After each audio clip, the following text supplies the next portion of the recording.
ദൈവത്തിൻ്റെ അതിപരിശുദ്ധ നാമം വാഴ്ത്തപ്പെടുമാറാകട്ടെ.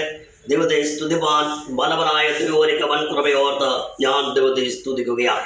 ദൈവത്തിൻ്റെ വചനം ഇപ്രകാരം പറയുന്നു: ശത്രുവായവളെ എന്നെ ചൊല്ലി സന്തോഷിക്കരുത്, ഞാൻ വീണുവെങ്കിലും ഞാൻ വീണ്ടും എഴുന്നേൽക്കും. പ്രീശോലോ, നീ ഭവനത്തിൻ്റെ ഉള്ളറയിൽ അതികഠിനമായ വേദനയിലും ജോലിയില്ലാതെ ഭാരപ്പെടുന്ന വ്യക്തി ജീവിതമാണ്. ഭവനത്തിനുള്ളിൽ സമാധാനമായി ഇല്ലാതെ സന്തോഷമില്ലാതെ ഭാരപ്പെടുന്ന വ്യക്തി ജീവിതമാണോ? ഇനി ഞാൻ എന്ത് ചെയ്യും, എന്തായി തീരുമെന്നോർത്ത് നീ ഭാരപ്പെടുന്ന വ്യക്തി ജീവിതമാണോ? ദൈവത്തിൻ്റെ വചനം ഇപ്രകാരം പറഞ്ഞു: ശത്രുവായവളെ എന്നെ ചൊല്ലി സന്തോഷിക്കരുത്, ഞാൻ വീണുവെങ്കിലും ഞാൻ വീണ്ടും എഴുന്നേൽക്കും. പ്രീശോലോ, നീതിമാൻ വീണാലും അവൻ നിലം പരിചയാവുകയില്ല എന്ന് ദൈവത്തിന്റെ വചനം പറയുന്നു. നീ വീണുപോയ സ്ഥാനത്ത്, നീ തകർന്നിരിക്കുന്ന മണ്ഡലങ്ങളിൽ എൻ്റെ ദൈവം നിന്നെ താങ്ങി എഴുന്നേൽപ്പിച്ചു നിർത്തുന്ന ഒരു സമയമുണ്ട്. പ്രീശോലോ, ആ ദൈവത്തിന്റെ കാര്യങ്ങൾ ഏൽപ്പിച്ചുകൊണ്ട് നീതിമാൻ വീണാലും അവൻ നിലം പരിചയാവുകയില്ല. 6 കഷ്ടം നിന്നെ തൊടും, 7ാമത്തെ തിന്മ തൊടുകയില്ല.